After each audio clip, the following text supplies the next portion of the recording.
Hello everyone, welcome to another video. Today I want to introduce you to the tool Kubecolor, which will make it way easier to read your Kubectl outputs. So the plan for today is I'm going to give you a very quick introduction into Kubecolor, and then I'll show you a demo how to install it and how to use it. If you're interested in the slides and the code, as always, you can scan the QR code or you'll find the link in the description down below. So today I want to show you Kubecolor, which is an open source Kubectl wrapper. This means once you install it, we set an alias that Kubecolor will be executed when we execute Kubectl, and this will then highlight different code parts in our Kubectl output. It's available on GitHub, it's very popular. There you can also find the instructions how to install it for every major operating system. Today I'm going to show you how to use it in Windows with PowerShell, but obviously you can use Linux, macOS, or any other distribution you might have. The output after installed Kubectl is going to be colored. So if you zoom in here a bit, we can see it's now way easier to read than when it's just a white output. You have the different the key values, for example, on top with name and namespace. Then we have the values, and also highlights the output depending on the state. For example, on the bottom here, we can see running and true. These are both good states, therefore it is green. If there was a bad state, for example, false, then it would be highlighted in red. And now let's switch over to the terminal and I'll show you how to install this in a couple of minutes. Alright, here in the terminal, I already have a Kubernetes cluster installed, but if you're new to it, I will have the code in the description how to create an AKS cluster.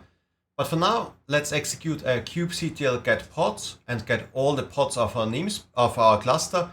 And we can already see like it's a wall of text here, and it's a bit hard to see, especially if they zoom in for the demo, where a pod starts, where it ends.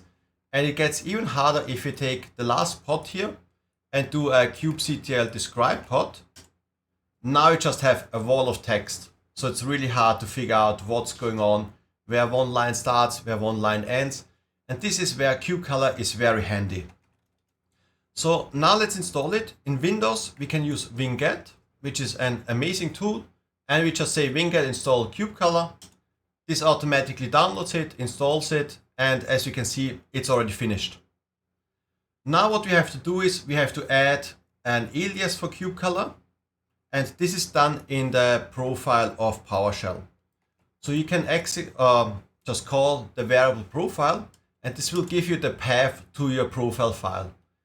If you don't have one, then you have to create this file under the path of your user, documents, Windows PowerShell, and then the name of the file. If you have this file, then you can just open it with any code editor. For example, I use Visual Studio Code, so I can use code and the profile, and this opens the profile file.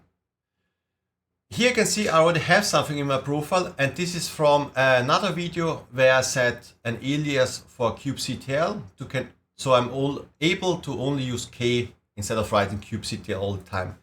I will link you the video in the description down below if you're interested for this, but for now all we have to do is add this one line, set alias name Kubectl and value Kubecolor.